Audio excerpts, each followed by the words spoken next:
Viss neiedomājamākais ir pusčurociņš liberalizēs uz šaušliešu dzelzceļa. Šis nav mans žagarsaišs, šis ir tavs žagarsaišs. Labrīt, Cēsis, dargie draugi, esiet sveicināti. Nu jau laikam, kad vai nu 8. vai 9. epizodē. 10. epizode mums ir. Ko nopietni jau vajadzētu svinēt. 10. epizode, mēs jau toreiz nosvinējām tajā vienā dienā. Kā tu vieti, Jāni, pēdējo nedēļu pagājusi diezgan lieliem aumaļiem, pilna darbiem un tādā garā. Kā tev veicās? Tu zini, es nosvinēju savu dzimšanas dienu. Tā ir viena lieta. Es tikai sāku domāt, tāpēc, ka mēs šodien drusku pārdienas vēlāk rakstām, tāpēc man liekas, tik ilgs laiks pagaiet. Es nosvinēju savu dzimšanas dienu, esmu tagad tieši īstajā gadā. Lai saņemtu pensiju? Aptuveni, jo tāpēc, ka man ir tā problēma, parasti, ka cilvēki, zina, ka lielākoties cilvēki uzskata sev par jaunākiem nekā viņi ir. Nu, garīgi, protams, es esmu jaunāk nekā es esmu, bet es esmu viens no tiem retiem cilvēkiem, kas laiks sev uzskata par vecāku nekā es esmu, un man šogad, pagājušajā manā dzīves gadā, pirmo reizi gadījās tāda situācija, ka man sajuka vecums. Pilnīgi nopietni, kad pusgadu es biju absolūti pārliecināts, ka man bija 43. jubileja un kaut kāda nedēļa vai kaut kā tā pirms dzimšanas dienas. Mēs runājam, cik tam man ir īsti paliek. Un tad reiķinies, tev vienā brīdī būs tāds vecums tavā dzīvē, ka tu vienkārši tev būs pilnīgi vienalga. Kā tu pasties pasē? Nē, es atceros, bet pēc dzimšanas gadas ir. Man sanāca, ka es domāju, ka man būs 43, bet kaut kas nebija, jo sanāca, ka es nepārskaitlīju piedzimu, tad man šits nepārskaitlis, gadskaitlis, ka man pārskaitlim būtu jāpaliek. Nu, lūk, un tad dabūju vienu nedēļas laikā veselu gadu atguvu apakaļ. Jā, dargie draugi, paldies par sveicieniem komentāros, viss, kas sveicināja Jāna dzimšanas dienā. Starp citu, manā personīgajā dzīvē ir liels jaunums. Mūsu personīgajā ar tevi dzīvē ir liels jaunums. Mēs esam nolēmuši slēgties laulībā. Jā! Bet, protams, Nīderlandē. Mēs jau neesam stulbi, Latvijā tas nav pieņemt. Nē, tātad mēs esam ar tevi, praktiski mēs esam slēgušies kopdzīvē tādā lietā, ko sauc par Facebook grupu. Tu esi uztaisījis? Jep, viņa gatava. Nice. Viņā gatava nekā nav iekšā, jo tāpēc, ka... Tu nezini, kā ielikt? Jā, nē, man gadījās tā brīnišķīgā situācija, kad es nesaprotu, es patiešām nesaprotu, kā tas sanāca, bet es mēģināju tā kā no viena datora tikt iekšā mūsējā YouTube kontā, un es redzu, ka tur ir tikai 4 video. Un tur nav 4 video, tur ir 8 video, bet es nezinu, kas notika. Vecs cilvēks, kaut kāds joks. Bet es neierodzīju, tur ir tie 8 video, bet tad jau man nebija vairs laika viņus ielikt. Tāpēc Facebook konts ir, tur lūdzu rakstīt pilnīgi visus komentārus. Es gan nevaru tagad iedomāties pie kā, jo tur nav neviena video, bet labi. Tā gan ir tehniska lieta, es viņus tur salikšu burtiski tūlīt. Pievienosi mani kā otru cilvēku, un es tev palīdzēšu. Es nezinu, kur tu tur esi tajā Facebookā, bet es mēģināšu, jā. Es esmu tev pat pieminējis, savu personīgā profilu. To es kaut kur varētu atrast. Jā, Okay. pilnīgi noteikti. Labi. Jā, es nezinu, kad mēs pēdējo reizi tikāmies, man liekas, ka pēdējo reizi mēs tikāmies, un es nevienam Jā, jo tas bija tā bija tā, man liekas, vai nefilmētā epizode? Nē, tā bija filmētā, bet neko nepateica. Šobrīd jau oficiāli nedēļu strādāju. Jā, es arī tagad domāju, man viņas jūg kopā. Mums ir tā problēma, tagad mēs esam sākuši to klausītājiem, mēs sākuši aizkulisēs šo to vēl ierakstīt, tāpēc mums ir problemātiski. Iespējams, ka tur kaut kas būs jāizdomā ar to, bet... Jā, strādāju kā darbiņā? Un šī nedēļa, un es tev teikšu tā, es jūtos ļoti forši, es jūtos ļoti iedvesmots. Es gribu darīt vēl vairāk saistībā. Gribu darīt labu cilvēci. Jā. Reāli būt tajā kultūras dzīvē ir tik ļoti forša lieta. Un kā tu un kultūra sadzīvo? Es saku, man ļoti patīk. Es, teiksim, pirmo reizi klausījos simfonisko orķestri, ko es līdz šim tiešām nebiju nekad darījis. Man nebija iespēja, jo vienmēr tās biļetes maksā tur 150 eiro un uz augšu. Tā nav. Tu vienkārši nekad apsties, cik maksā tās biļetes. Tas man patīk, tas, ka tu pajautā cilvēkam kaut ko, kas ir sociāli vēlams, un pajautā, kāpēc viņš to nedara, un viņš tev uzreiz iedos kaut kādu pilnīgi absolūti neiedzīgu atbildi. Tā vietā, lai pateiktu, tas vienkārši nekad nav ienācis manā prātā. Tas nav bijis vispār manā redzeslokā kā tāds, un izrādās, ka arī simfoniskā orķestra koncertos, kā parastajos, teiksim, roka pop tur, kur festivālos, kad... Vilni taisa auditoriju. Nē, kad parastajos koncertos cilvēki bļauj vēl vienu, te tas vēl viens nozīmē, ka tu stāv kājās plaudē, un tad nāk dzied vēl dziesmas. Tas man bija šoks, jo man likās, tāda profesionālāka, akadēmiskāka mūzika, ne viņiem ir tik, cik viņiem ir, bet ne viņiem ir vēl. Es tagad domāju, es esmu tur bijis klausīties lasku mūziku. Es neatceros. Jā, nē, tā ir. Es zinu, ka tā ir, bet vai visur tā ir? Nu, vienalga. Nav Nu jā, un tad kāpēc mēs nevarējām ierakstīt visas tās pēdējās dienas, ir tāpēc, kad bija šis, viņi dejoja vienu vasaru izslavētais tas koncertu uzvedums ar Imanta Kalniņa dziesmām. Imants Kalniņš mums ir apakaļ tagad tas, ja? Viņš ir reinkarnējies, jā. Ne, bet viņš Šī ir viena no tēmām, kur varbūt labāk ir tā baigi nebakstīt. Zinot, ka mums ir sarakstīņš neliels galvā ar lietām, par kurām drīkst un par kurām varbūt tomēr nedrīkst smieties, bet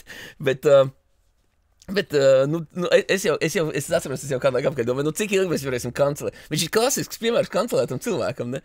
Kāpēc? Pirmkārt, viņš ir dzīves vēl, to daudz varbūt neapzinās, bet viņš tepat kaut kur dzīvo. Tu domā, kāpēc viņu nokancelēja? Tāpēc viņš ir Krievijas pusē karam. Dīvaini, ne? Mums ir tas karš jau tik ilgi, neviens vairs neatcerās. Es nezinu, kurā pusē viņš tagad ir tam karam, jo es pilnīgi godīgi skoties. Bet pēdējo reizi, kad tu pa viņu dzirdēji, viņš bija Krievijas pusē. Pēdējo reizi, kad jebkurš par viņu ir dzirdējis, viņš bija Krievijas pusē, tāpēc mēs viņu nokancelējām. Jo, nē, es tiešām nezināju, ka viņš ir kaut kā sadalījies, jo viss tā informācija par viņu. Bet viņš starp citu, man liekas, atkal šogad notika. Visus šos gadus nebija Imanta diena, tieši tāpēc, ka Imants Kalniņš ir kritis no Neslavā. Un tā ir tik interesanta lieta, ka bet atkal, es neņemos pat izteikt viedokli šeit. Krievija ir ienaidnieks, par to nav jautājums. Es vienkārši domāju par to, vai Imants Kalniņš mums ir ienaidnieks. Jāmāk atdalīt ir mākslinieks no mākslas. Es esmu par atdalīšanu. Laikam jau, jo tāpēc, ka ja mēs tagad sāktu baigi urķēties vai ne kaut kādās vēsturēs, mēs atklātu to, ka... Mēs pusi pazaudētu. Burtiski, vairāk. Nu, iespējams, jā. Vairāk. Ir sevišķi, ja mēs ņemam tur, teiksim, vai lieta, kuru tu pirms 20 gadiem pateici. Tas jau ir cits kaut kas. Bet tu tagad esi mainījies. Bet cilvēki atrod to 20 gadus veco lietu. Tas ir drusku kaut kas cits, bet, diemžēl, man ir jāsaka, jā, bet tev visdrīzāk kancelē. Un tāpēc es esmu tik ārkārtīgi pārlaimīgs, priecīgs, ka es esmu uzaudzis laikmetā, kurā vēl nebija Twitters un Facebooks un sociāla mēdīja, sevišķi jaunības laikos. Un tā ir viena lieta, ko es pilnīgi noteikti zinu, ko mācīt bērniem, nerunā. Tas ir tik interesanti, mums tā kā liekas, mēs dzīvojam brīvā valstī, mēs varam runāt visu, ko mēs gribam. Bet mans novērojums no lielas daļas no sociālajiem mēdījiem, it sevišķi no tiem tagad mūsdienās, kas ir jau multimediāli sociālajiem mēdījiem, mans novērojums tāds, ka kādreiz eksistēja dabīgs norobežojums starp prātu un starp mēdīju, vai ne? Tas norobežojums bija viss kaut kāds, tu tur rakstot vēstuli, tu saprati to, ka, bļāņas, nē, šis pilnīgs idiots. Tā kā redaktors tev pateiks, viņš nepublicēs, vai, eksistēja kaut kāda veida, kaut kāds tīklojums, kas atļāva, vai ne, mums pateikt to, vai tas, ko mēs rakstam, ir vienkārši kaut kāds brain fart, vai ne, tā kā smadzeņu purkšķis, vai tas ir kaut kas arī reāls, bet mūsdienās nekā tāda vairs nav. Un tāpēc bieži vien gadās situācijas, kad mūsu uzrakstītais ir emocionālās izlādes rezultāts. Kas ir normāli, tā emocionāla izlāde ir jābūt, nav jau nekas slikts, bet tā problēma ir tā, ka kādreiz tās emocionālās izlādes rezultātā notika kognitīvais process, kas apslāpē to emocionālo reakciju. Cik ilgi tu vari dusmoties, vai ne? Vai, piemēram, tu saki, ārprāts, tas cilvēks ir idiots, ko viņš vispār domā, un tad tu to pārmēl savā galvā, un tu saproti to, ka varbūt viņam ir iemesli tā domāt. Daudz šādas lietas. Ka mūsdienas sociālajā mēdī ir atņēmuši mums iespēju starp sevi un starp savu emocionālo un kognitīvo, intelektuālo reakciju uztaisīt to robežu. Tāpēc liela daļa no lietām, ko mēs lasām sociālajos mēdījos, izstāst pēc kaut kā tāda, kas tā kā nekādīgi nebūtu piemērojams tam cilvēkam. Un tad ir jautājums, kurš tad ir īstais, vai ne? Tas, kas raksta, vai tas, kas pēc tam domā? Mums nebūs šodien laika atbildēt šo jautājumu, bet tas interesē sociālo mediju fenomens. Tādēļ, ja tu man jautā, vai mums vajadzētu kancelēt to, ko cilvēks pirms 20 gadiem apakaļ rakstīt, es saku, mums tā īsti kancelēt neko no sociālajiem medijiem nevajadzētu, jo iespējams, ka cilvēks, kurš pagājušā nedēļa kaut ko ir rakstījis, viņš tā nedomāja jau tad, kad viņš rakstīja, jo tad, kad viņš rakstīja, viņš īpaši nedomāja, kaut kā tā. Tā štēle par to cancel culture, par kādiem veciem tweetiem, diezgan smieklīgi. Protams, šausmīgi, bet arī diezgan smieklīgi, jo, diemžēl, bet lietas ir tādas, kādas viņas ir. Ja tev pietiekam daudz vienalga ir, tad tev pietiekam daudz vienalga ir. Man liekas, ka beigās vislabāk dzīvē izlavierējušie cilvēki ir tie, kas slavierē kaut kur pa vidu. Es domāju, ka arī ir daudz laimīgi tādu cilvēku, bet es neesmu noliedzējis tehnoloģijām pusapdienu. Es esmu programmētājs pēc izglītības. Vienkārši, kā tu saki, ir jāmēģina mums saprast, kurā brīdī mēs atrodamies kaut kādā varā, kas neesam mēs paši. Es neestāvu tur kaut kādu libertariāņu brīvību, kaut tam līdzīgi, bet arī tas ir par visu domājot. Manā prātā tā labākā lieta ir turam vidusceļu. Lieliski. Mūsu lielajā CS čatā ir divas tādas interesantas lietas notikušās. Nezinu, vai tu esi viņu par personīgām lietām viss? Tas jau zina tavu dzīvi, tā nekas nav noticies. Jā, tev arī nekas nenoticis. Labi, jā, viss. CS čatā divas interesantas lietas parādījušās. Vienu vakaru kāds tur meklējis rīkstnieku, kas meklē tās ūdens pazemes dzīvojas. Jā. Un viņi ir ļoti eleganti dirsti pasūtījuši. Ļoti eleganti. Tiešām, jā. Tur es varu mēģināt atrast un nolasīt to vārds vārdā. Tur ir tiešām ļoti eleganti pasūtīts viņš tulītās. Nu, labi. Es teikšu tā. Es ar veco laiku rīvīti, esmu meklējis āderes savā dārzā. Nu, ne jau šitajā dārzā, bet vecāku vasarnīcas dārzā. Un tā rīvīte katru reizi saiet greizi tieši vienā un tajā pašā vietā. Un turklāt katram cilvēkam, kas ar viņu tur iet. Un kā saka, es neesmu piekritējis paranormālām lietām, bet tur ir kaut kāds iemesls. Es nezinu, kāds ir iemesls. Man šķiet, ka šī ir atsauce uz to, ka tas viens no tiem cilvēkiem, kas te tiek pieminēts, ir bijis kāds, kurš tajā čatā pirms tam ir divsies. Okay, bet viņš ir izdēsts. Viņš nav izdēsts, nē, viss kārtībā. Viens cilvēks jautā, vai kāds var ieteikt rīksnieku, un viņam atbild. Gatis Krieviņš priekuļos, ekstrasens, tarokāršu licējs, lopa dzinējs un rīksnieks, ārstē no alkoholisma un sifilisa. Bet tas ir cilvēks.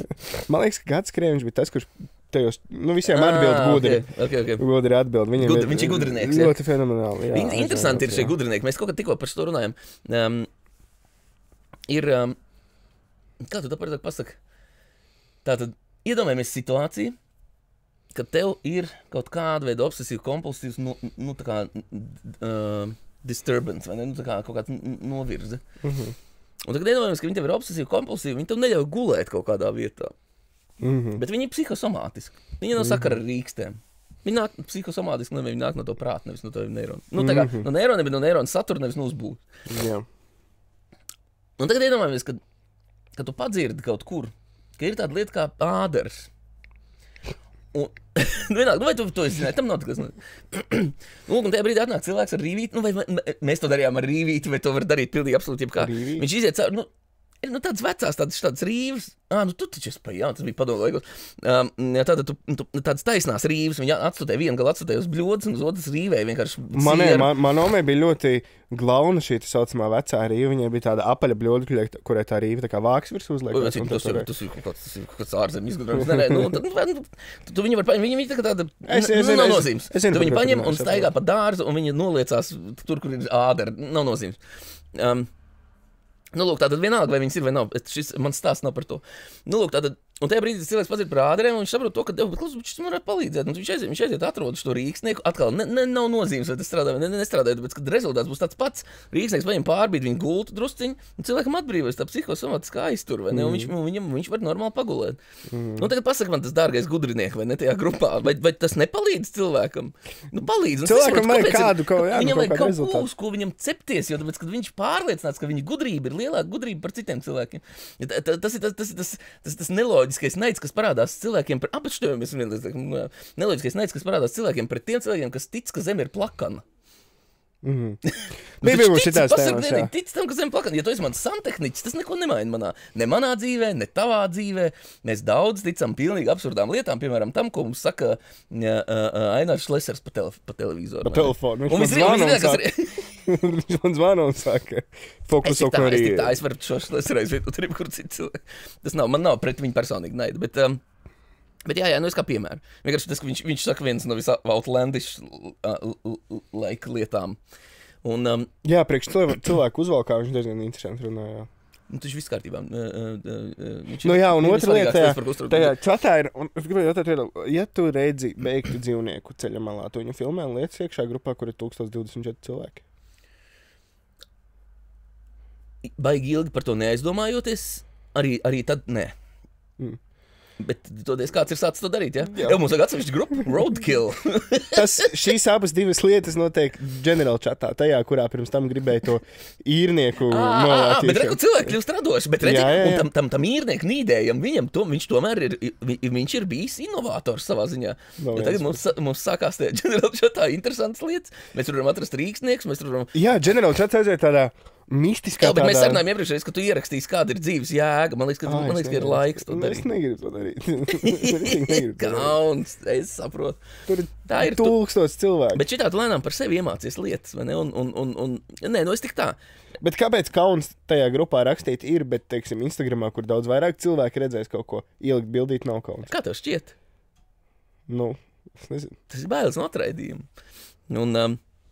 Tas ir bailes no atraidījuma, kas mūs virza rīkoties, bet visbiežāk virza mūs nerīkoties. Tāpēc, ka mēs negribam, iedomājamies, mūsu smadzenes ir uzbūvēts tā, ka mums ir es šobrīd runāju no Roberta Sopoļska grāmatas Behave. Es tik tā, ļoti labi grāmata, iesaku, šausmīgi bieza, tev diezvai, bet kāds varbūt klausītājs, viņa nopietna grāmata.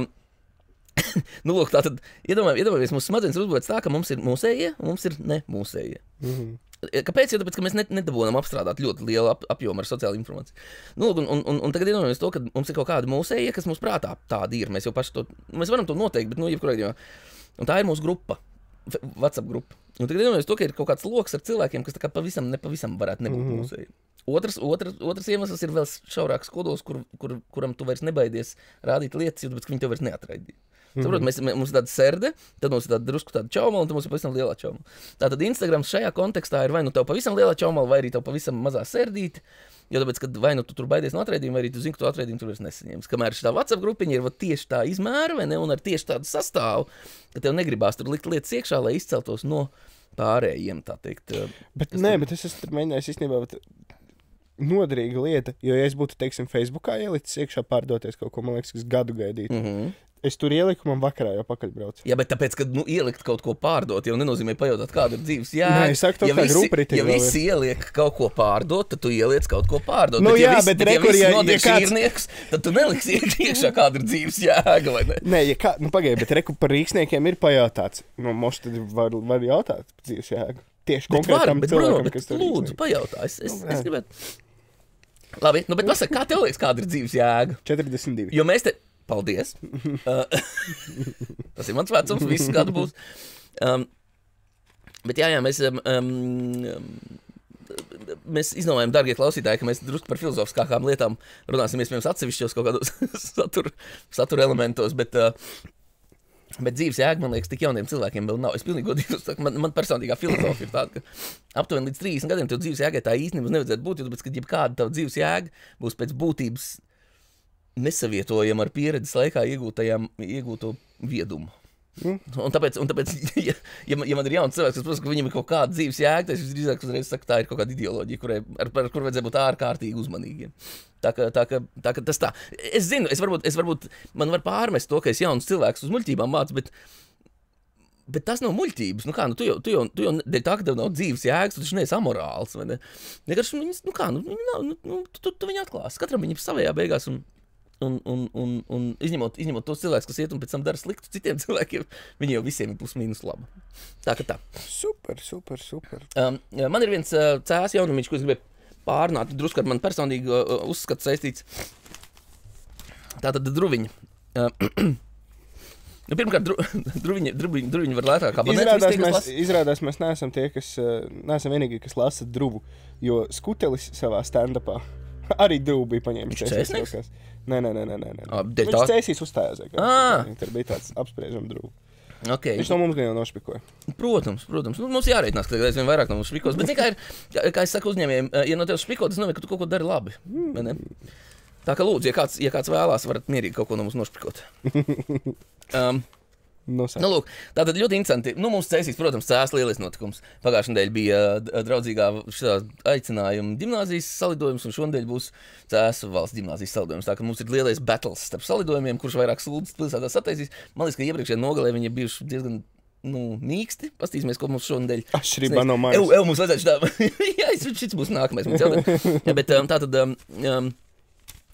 Mēs varētu kā sporta komentētājs komentēt visu šo skolu salidojumus. Tātad pagājušā nedēļa. Dāmas un kungi, mēs redzējām burvīgu sacensību starp Cēsu valsts ģimnāziju un draudzīgu aicinājumu. Tātad draudzīgu aicinājumu ģimnāzijas labā mums ir 2 izsisti logi un 4 kautiņi. Skatīsimies, ko šonedēļ mums sniegs Cēsu valsts ģimnāzijas salidojums. Es brīdinu. Daudzus absolventus es esmu redzējis, gatavojamies ar kastetēm. Man īstenībā, es ceru, ka tur viss notiek mierīgi. Es ceru, ka es tagad nepamodinu cilvēkus uz vardarbību, bet, nu, lūk, tātad interesantā lieta. Šodien satiekas un uz 35 gadiem atskatās draudzīgie. Kas vislabāk, kas patīk, draudzīgie ir telekā, tā kā pēdiņās. Kas man liek domāt.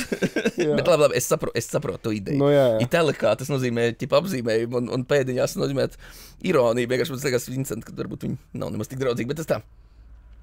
Tātad, kas man likās interesanti, kad ģimnāzija ir 35 gadi, es visu pirmo dzīves mūžu daļu, līdz vēl kaut kādam salīdzinoši nesenam laikam, es biju pilnīgi pārliecināts, ka draudzīga aicinājuma ģimnāzija ir kristiešu ģimnāzija.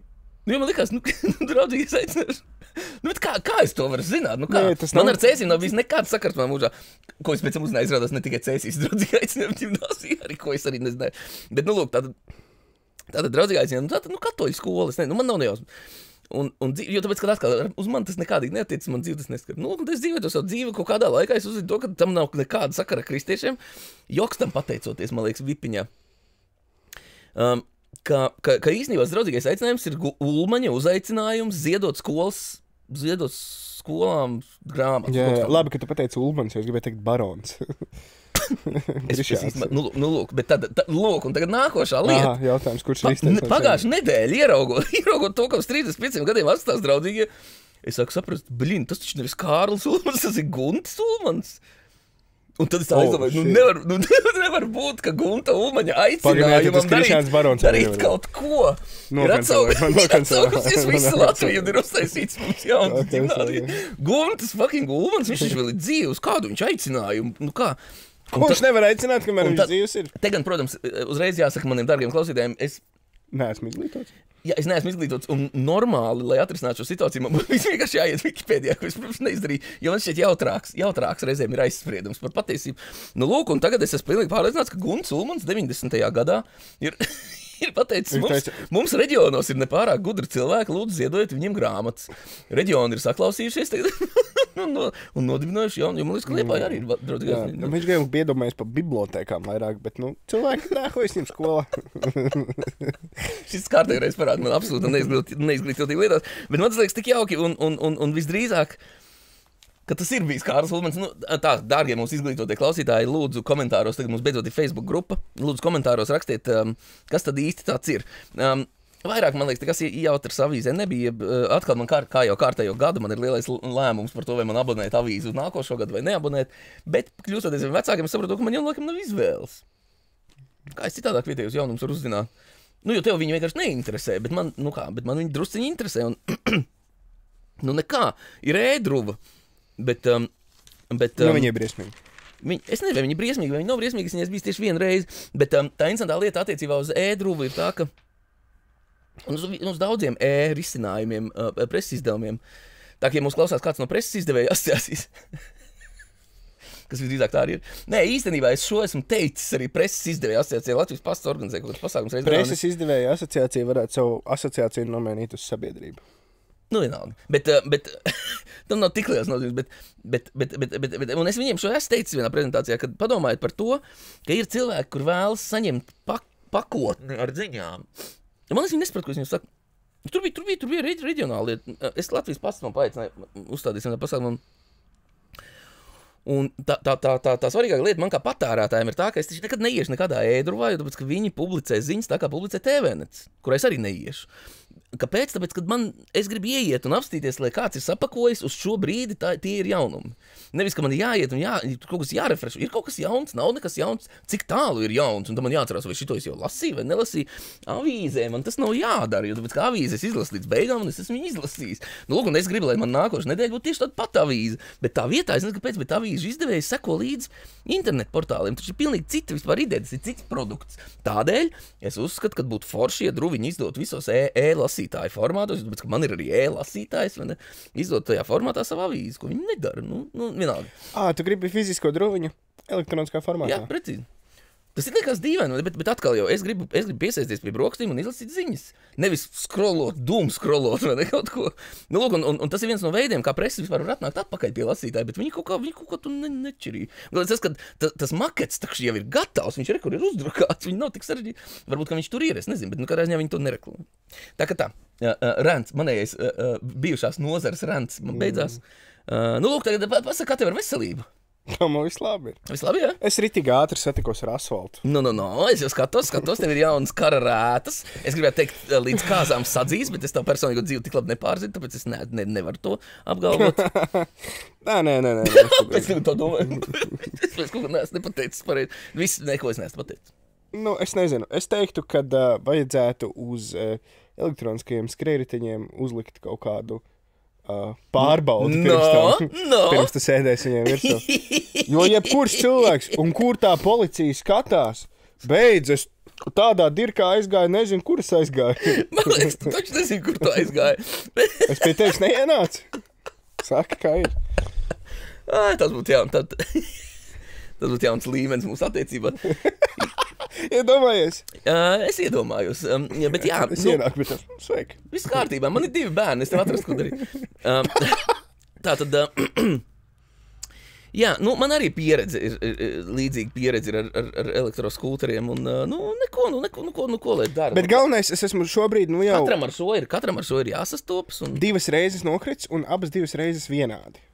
Nu, tā kā burtiski kreisā roka, labais elkons, abi ceļgali. Nu, lūk, tas nozīmē, ka tev ir disbalans kaut kāds organismā, tev vajag vingrināt. Vai arī es vienkārši izvēlos tā kā ērtāko krišanas pozīciju un neatceru, teiksim, galvu pret zemi un samšīt. Nu kā, skaidrs, ka tu jau nekrīt apzināti. Apzināti krīt tikai kaskadieri un sportisti, kuriem bieži ir jākrīt. Tu krīt tā, ka tev instinktīvi sanāk. Ar sevi pa priekšu. Nē, protams, kad ar skūteriem ir jāņem mērā braukšanas apstākļi, laika apstākļi, ceļa apstākļi, savi apstākļi, vai ne, un vispār apstākļi. Jā, ja savi apstākļi ir ar skaidru debesi, tad es teiktu, ka es esmu ļoti labs boltu braucējs. Es arī kaut kad esmu stāstījis. Es arī kaut kad esmu stāstījis. Tā ir lieta, ar ko lielīties, man liekas, ne? Nē, nopietni, man ļoti patīk tie elektriskie skrējriteņi. Es esmu tiešām ļoti entuziastisks ar viņu braucējs, un es teiktu, ka ir ļoti labi, ka viņi ir, bet man joprojām ir naids pret to. Kāpēc tu mēdz būt neadekvāts uz viņu? Kāpēc viņi netiek... Tad, kad viņus nomaina, Rīgā viņus parasti aizved uz tām visbiežākajām vietām un saliek rindiņā. Yeah. Kāpēc pie mums tā nav? Kā nav? Ir? Nav gan, beidz. Kā es viņu nometu tur vienā vietā? Tā viņš ir samainīts pret pilnu bateriju vienkārši un viss. Viņi viņš pat nav pacelts, viņš vienkārši... Viņi kaut ko darīja, tāpēc, ka es pagājuši, ka man jau bērns šo pamanīja pirmais, es pats kaut kā nepievēršu viņam vairs uzmanību, bet es pagājuši, kad viņas izmantoju aktīvi, tāpēc, ka es braukāju vēl ar sabiedrisko transportu arī. Un, protams, ka es mūsos pēdējā brīdī, un tam man ir jāskrien uz tālo galu. Bet apakaļ reizēm, kad es braucu, es viņu piepirkoju šeit. Šo sezonu, jo viņi starp sezonām, acīm redzot, to ņem vērā. Nu, jo tāpēc, ka viņš ikdienā neanalizēs tos datus, un starp sezonām viņi to bija ņēmuši vērā un pie mājām. Visu šo sezonu stāvēja viens. Es gan visu šo sezonu jāatzīst, viņi nereiz tā arī nebija lietos, tāpēc man ir drusku žēl, ka viņš nākošu sezonu visdrīzāk pie manām mājām vairs nebūs, bet viņš tur stāvēja un neko, un tad viņš vairs nebija, un tad viņš tika atvests atpakaļ, tā ka viņi ņem to vērā. Es nedomāju, ka tev kaimiņi varbūt braukā ar viņu. Man ir ļoti interesants situācija, man nav kaimiņu. Nu, man nav tādu kaimiņu, kur varētu ar viņu braukāt, jo tāpēc, ka vieta, kurā viņš tika nolikts, bija nepārprotam manējā. Man nav. Uz ielas mums ir 2 cilvēkiem izbraukšana uz ielas no privātuma, uz manējās ielas, tā ka tur īsti nav variantu. Un, tā kā jā, es gribu apstrīdēt, ka jā, viņi ņem vērā, bet vienkārši acīm redzot starp sezonu. Ne tik bieži, jā. Tūlīt jau viss tā sezonu, tu esi paspējis nomaukties, burtiski pēdējā nedēļas nogalē, jo tūlīt jau viņi vairs nebūs. Viss jau šorīt bija ledus, ledus bija vispagājušo nedēļu, bet viņš jau tāds kļūst nopietns, tā ka tagad jau vairs īsti nebūs. Ziemas rēpes uzlika? Vēl ne, vispār man jāpierakstās, bet ko es tikko izdomāju, tātad cēsīs mums šeit vajag, zini, sniega mums vajag sniega elektroskūteri, tas, ko es gribēju teikt. Tātad mums vajag tādu ar slēpīti apakšā, bet tikai jāizdomā, kā viņš tiek uz priekšu. Nu, uz leju, kā mums te no Vaivsēlas ideāli, mēs līdz centram vienkārši atsparoties varētu tikt, bet atpakaļ mēs nekādu nevarētu tikt. Tā kā vajadzētu kaut kādu servisu, kas viņus uzved mums šeit augšā. Jo es teiktu, ideāli. Padomā, Bolts, ja klausās, ja Bolts direktors klausās, varat uzliek piesaukt tos 18. Mēs varam personīgi iepazīties tiem 18 cilvēkiem, kas mums sekotāji. Jo es esmu 19, tu esi 17, drīzāk, vai 6, 18. Jā, pareizi. Jā, loģiski. Tu esi sekotājs automātiski, ka tu savu kanālu uztais. Jo Redditā, ja tu ieposto automātiski, es apvototājs, bet vai tu vari būt YouTube kanāla īpašnieks, bet nesekotājs, jo tu tev riebjās saturs, piemēram. Tu negribi tikt asociēts ar to saturu, ko tu tur posto, un tāpēc tu pats nesako savam kanālam. Nezinu, es neesmu piefiksējis to.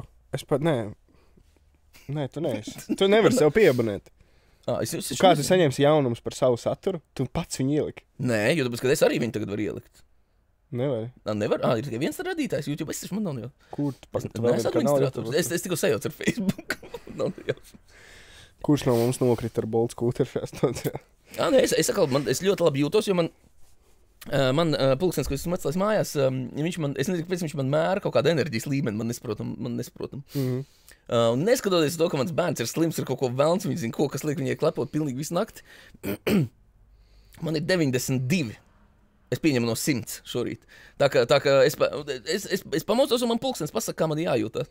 Es varbūt nejūtos bailēm, jo tas bērns klepoja un atnāca pie manis gulēt pa nakti, un tur viss mums bija viss kaut kas pa nakti notikās, un es mosos, un 92, tur ir smaidīgs seja, kaut kāds skrienošs cilvēciņš. Tātad es jūtos labi, viss ir kārtībā. Tas ir forši. Es vakardien tieši sapratu to, kad priekš kā man, teiksim, es uzvanu, saku, hei, atbrauc man pakaļ, vai ne, es tur tā kā man beidzās, teiksim, darbs vai kā. Ko es sēdēšu un gaidīšu tagad 20 minūtes? Es vienkārši aizgāju. Es vienkārši gāju uz mājas virzienu, un tad man paceļam savāds. Un es pastījos soļus. Es īstenībā esmu pēdējās nedēļas laikā tieši jaunā darba ietveros, rītīgi liels staigātājs, un es jūtos labi par to, ņemot vērā to, ka man ir, diemžēl, man nav liekas, svarš, man viss vajadzīgs ir. Tev ir liela kauli. Jā, pulkains es esmu. Bet reāli, kustos vairāk. Es pēdējā laikā kustos vairāk. Es nekāds savs telefons, bet manais telefons man parāda manā vecuma grupā. Cik man ir soļi. Es neslēgšu savā vecuma grupā. Manā vecuma grupā ir tur, es nezinu, kaut kāds tur gan jau ka futbolists. Tie ir no telefonu lietotājiem, ne jau no visiem cilvēkiem. Man šeit mobīlo kabatās. Bet es esmu top 3%. Man pagājušā nedēļa bija slikti, es biju top 9%, bet no visiem turklāt viņš rēķina 33,9. Man tagad 42, es laikam viņš domā, ka es citā vecumā. Tā kā es tagad daudz. Jā, tagad tu būs top 1%. Kaut gan nē, tie 50 gadīgie tur jau tā lieta, viņi jau sāk uzreiz, beļam, te manēji uzreiz jau sāk tagad, zikāt nāvi, jau pie durvīm, tu jau visi jau gribi vēl atsoļot pēdējo. Es jau reizēm redzu jau šo kaulaino ap 40-50, viņi sāk pilnā dirkā tur braukt uz kaut kādu tur Zakopāni, iet kalnos augšā. Trekking, bet starp citu, un īstenībā, ziks ir interesanti tas, ka kā tu zini, ka tu esi sasniedzis vecumu, tu sāc lēnām domāt par to, ka pa kalniem arī var staigāt. Nevis tikai braukt ar slēpēm lejā, piemēram. Un es esmu domājis, es pieķeru sabie tā, ka es gribētu ar trekkingu nodarboties kalnos. Bet tā kā, pagad trekkings ir tagad pat aciņā. Staigā, jā. Var ar nūjām iet. Jo nūjām iet. Jo hikings ir tipa sarežģītāks. Ja? Hikings tagad tu kāp tur, kur neceļ. Jā, trekkings ir pa ceļiem. Jā. Nē, hikings nav priekš manis, bet trekkings varētu būt. Trekkings īstenībā varētu būt interesanti lieta. Varbūt man ir 40. Es atceros, mums bija... varbūt tev ir 40. Tev ilgi vēl nebūs 40. Pārāk ilgi. Es tikai domāju, ka tev būs 40. Man būs cik? Tev būs mīris jau. Es būsim pašam reāli visdrīzāk. Nē, es pat vispār to nenožēlu nevienā brīdī. Mēs te kaut kā tikko runājam par to, ka tu zini, ka tu esi labi pavadījis dzīvi, ka tu atceries pozitīvi savos iepriekšējos dzīves posmus, bet tu nekad negribi viņus izdzīvot vēlreiz. Un tādā ziņā es nodzīvos ļoti pozitīvi. Es negribu atgriezties nevienā posmā. Man atkal jau skanēja. Katru reizi, kad pa televizoru vai pa rādio skanēs dziesma, skaisti bija jaunība.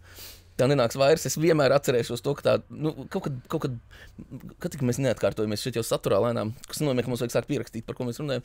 Bet sāk klausīties. Tā dziesma ir es nekad neko neatcerēšos. Šitas, man liekas, bija neiznākušajā epizodē. Iespējams. Tā dziesma ir sarakstīta, to dziesmu ir sarakstījuši, un tā ir sarakstīta priekš vidusskolas laika bulijiem, jo es nevaru iedomāties, kā tu varētu domāt, kad skaisti ir bijusi jaunība, un tā nenāks vairs. Es domāju, ka tu augstāko punktu esi sasniedzis kaut kādā pagātnē, un tālāk jau viss iet tikai uz leju. Un varbūt laikā, kad viņi tika sarakstīti, tas tā bija, bet mūsdienās es nevaru iedomāties labāku laiku par to brīdi, kad es pārākšos uz pansionātu un varēšu beidzot atgriezties atpakaļ savās datorspēlēs beidzot. Nu, kas būs jau pēc 5 gadiem, tā ka es jau sāku lēnām taisīt sarakstiņu, pansionātu man jau ir noskatīti, es jau nevaru jau sagaidīt. Tas mums tāds ejošies joks to, ka tev ir 150,000 gadi, ļoti interesanti. Latvijas mērogā ir tev kaut kāds interesants ziņas, vai Latvijas mērogā nekas tāds nav baigi noticies? Latvijas mērogā, es tagad domāju, es regulāri sakoju ziņām, bet man nekas tāds nav iekritis prātā. Budžets ir pieņemts, Tas čemodāniņš foršais? Jā. Kāds viņš šogad izskatās? Viņš katru gadu izstās viens un tas pats čemodāniņš, jā. Neatceros, kurš to aizsāk, bet...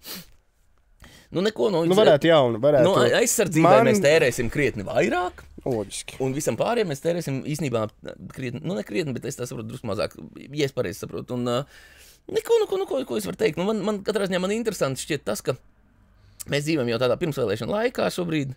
Man ir aizdoms, ka mūsu klausītājiem politika nepār. Laikā atkal tik nesen bija. Jā, tās bija pašvaldība vēlēšanas, tad būs saimnes vēlēšanas. Un tas atver, kas ir interesanti pirmsvēlēšana laiks, atver nevis labāko politiķos, bet sliktāko politiķos. Un es atkal saprotu to, ka tomēr mums būs jāiet politikā, laikam. Te jau varbūt skatīsimies, bet mums jāiet politikā. Es jokoju, laikam, drusciņi, bet es nevaru patiešām saprast, kāpēc nav. Kāpēc tādas muļķības ir jādara šobrīd?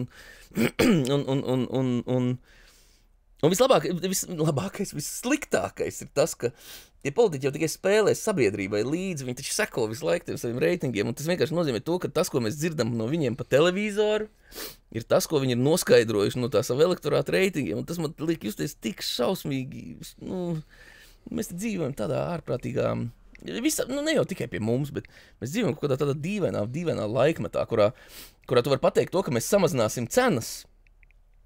1500%. Mēs nestīsimies uz ārzemju. Pareizāk uz ārzemju politiku mums ir atsevišķi rubrika iespējams, bet ja mēs līdz tam tiksim, bet tu pasaki cilvēkiem, ka mēs samazināsim cenas un cilvēki priecājas. Un vislabākais tas, ka tu jau vari, redzi savās acīs pilnīgi tukšumu, bet padomājam tagad, kas notiek, ja samazinās cenas. Mums ir deflācija, darbie cilvēki. Mēs nevaram, mēs nedrīkstam strādāt uz cenu samazināšanu.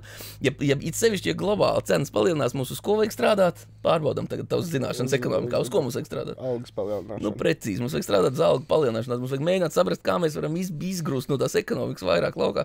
Bet protams, ka pensionārs jau to nesaprot. Un, protams, ka nesaprot to arī jebkurš cits acīm redzot cilvēks šajā valstī.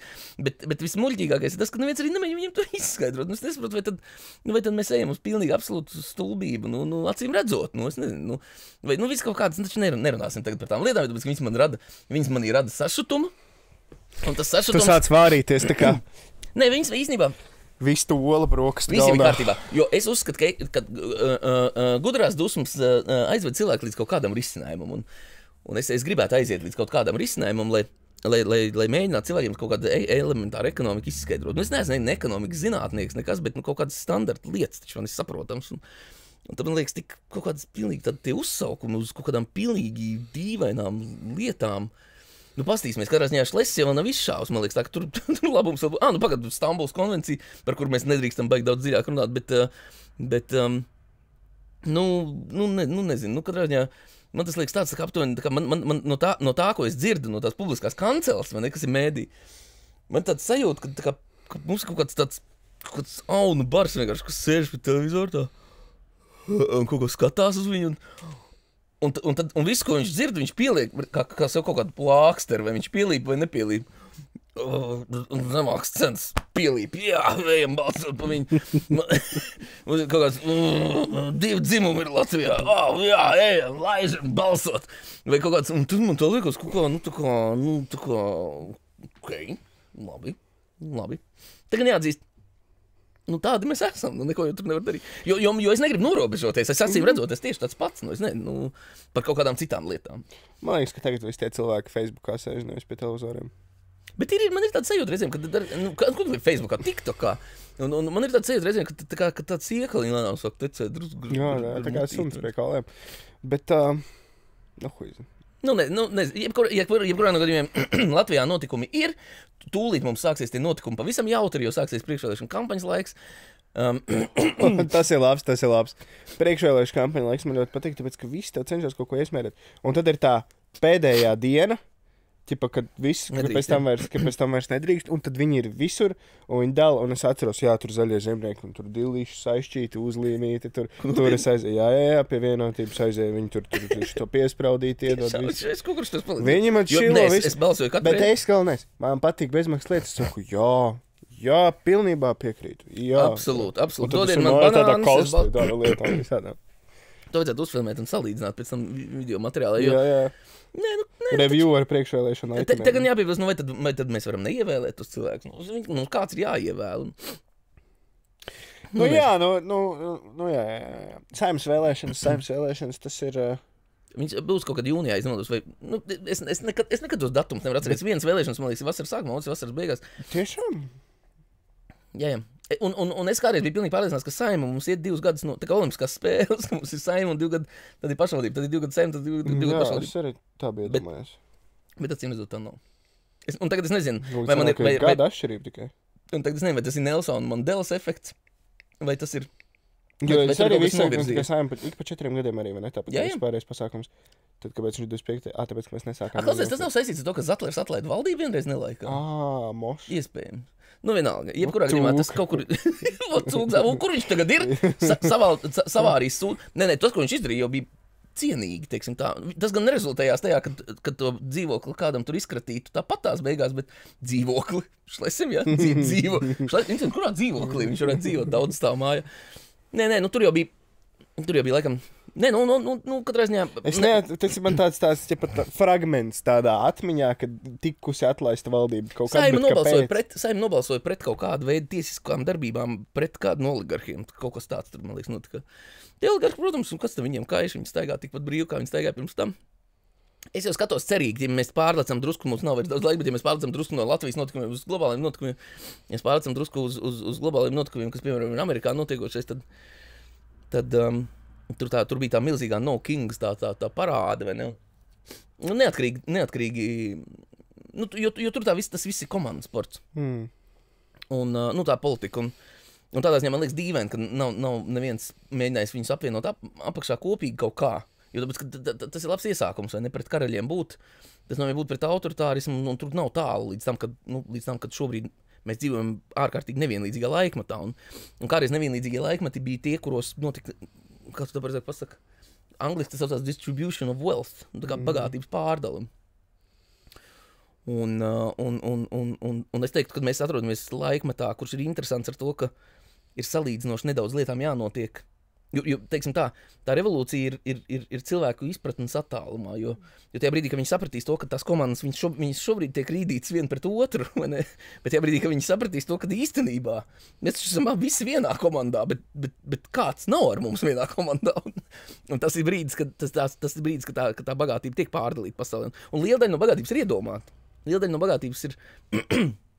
Tas ir ekonomisks fenomens, tā bagātības pārdala. Cilvēki nezinu, kāpēc uzskata, ka revolūcijas laikā ieņemot tur, piemēram, kaut kādu pilnu, jo tā bija senos laikos. Un arī tad mums bija jāpieņem, ka zelta monēta ir vērtība. Vai ne? Tā vērtība ir iedomāta. Mēs esam visi pieņēmuši, ka mēs ticam dolāram, piemēram. Vai ne? Ja brīdī mēs viņam ticam, viņam ir tā vērtība. Bet tas brīdis, kad tā ticība dolāram pazūd, ir ļoti interesants brīdis. Cilvēki to sauc par ekonomisko kolapsu vai kaut ko tam līdzīgi, bet kā ļoti labi sievstāsts, kādu laiku apakaļ pateica, ka mēs runājam par krīzi, viņš teica, kartupēlis jau nezinu, vai ir inflācija. Viņš jau, bet reāli, viņš jau nezinu, viņš augsts tāpat tā. Un ja būs slikts gads, tad viņš neaugs, kā šogad, piemēram. Un tā ir tā interesanta lieta, ka tu tā aizdomājies par to, tu saproti to, ka īstenībā jau ekonomikas sabrukums attiecīgos tiem cilvēkiem, kas dzīvo iedomu naudas pārliecības tajā pasaulē. Mēs esam pietuvināti vairāk reālajai naudas vērtībai, mums jau nekas baigi nedraud. Tas kartupēlis, viņš tur ir un viņš tur augsts. Un mēs tāpat pārtiks saražojam krietni vairāk, nekā mēs varam patērēt. Kas notiks ar kriptovalūtām un biržas naudām un tam līdzīgām lietām, tas ir cits jautājums. Tā nauda sen vairs neturās uz vērtību. Arī nav turējis zelta, tagad viņi netur. Un arī tad, arī zelts taču ir iedomāta vērtība. Nav faktisks lietas, ka tur zelta ir.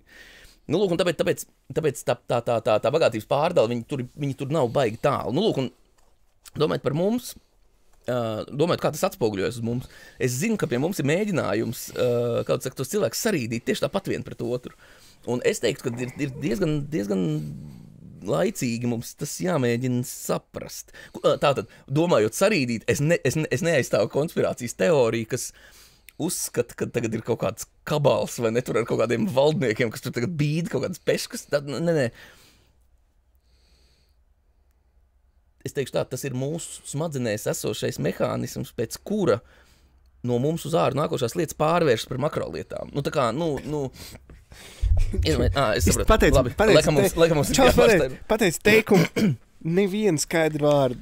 Iedomājamies, tas, ko es tev pirms tam teicu, mūsu smadzenēm ir tendence sadalīt cilvēkus savējos un bezšajos. Ikdienā mēs par to nedomājam, bet visa mūsu rīcība noved līdz tam, ka tu grupā nevar ierakstīt kādu dzīves jēgu. Jā. Tātad mums ir tendence darīt tas nebija par to. Piemēram, mums ir tendence maksimizēt labumu, ko mēs gūstam no tā, ko mēs darām. Ēst sieru, un tie, kas sieru nepanes? Nē, piemēram, nē, jā,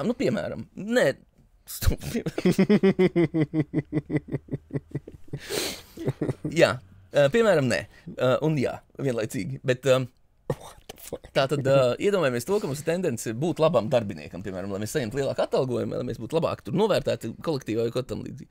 Tas noved līdz tam, ka ja mēs strādājam kaut kādā mēdījā, tad uz priekšu tiks virzītas lietas tam mēdījam, ja mēs esam redaktors tāds, kas radīs lielāku engagement no sabiedrības, tādējādi panākot to, ka tur blablabla.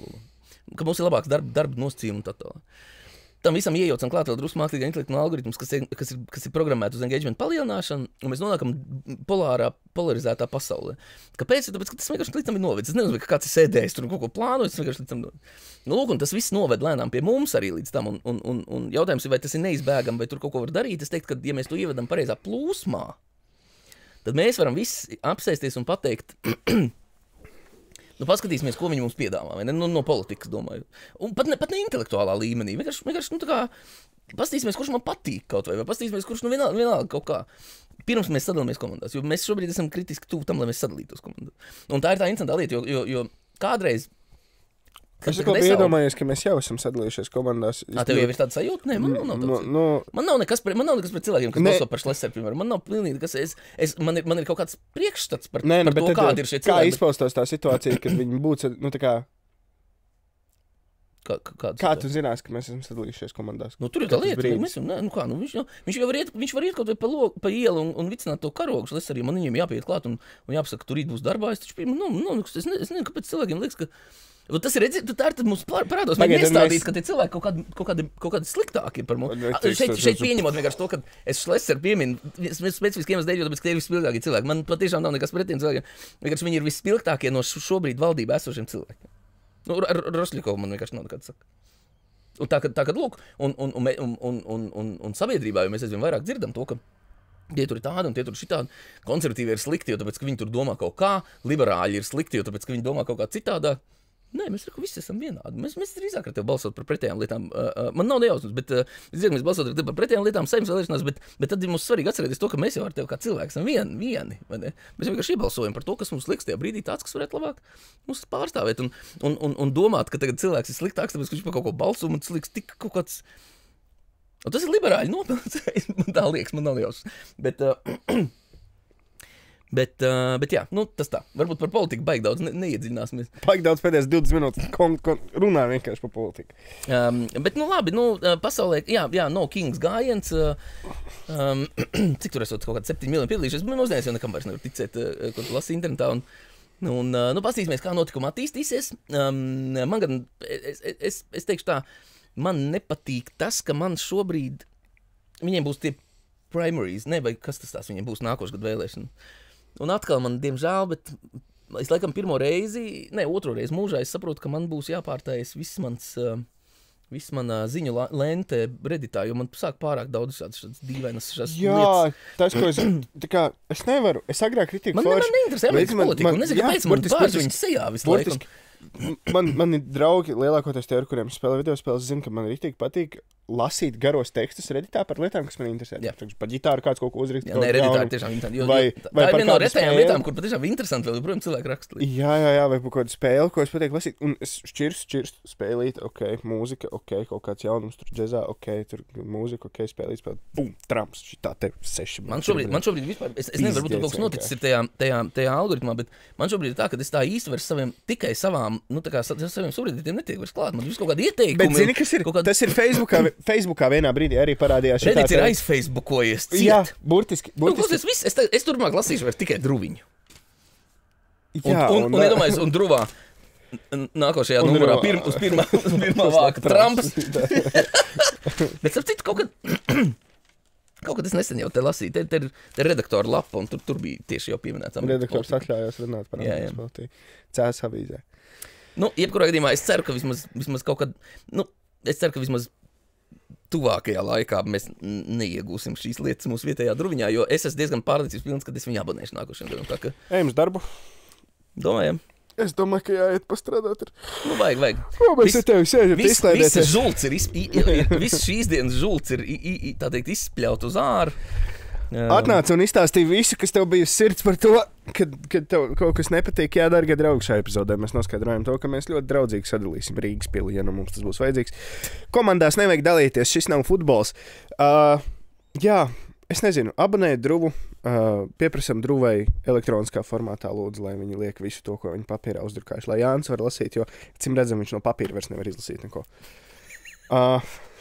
Visādi citādi. Mēs bijām studijā Cēs skaņu, šis bija Cēs rīts. Aicinu noklausīties jūs visas iepriekšējās epizodes, sevišķi to. Rakstiet Facebookā, mums piesakojiet Facebook grupā, un ja kāds saņemsies un čatā ierakstīs, kāda ir dzīves jēga, par to mēs parunāsim nākamajā epizodē. Paldies uz redzēšanos, ar labvakar. Paldies, atā.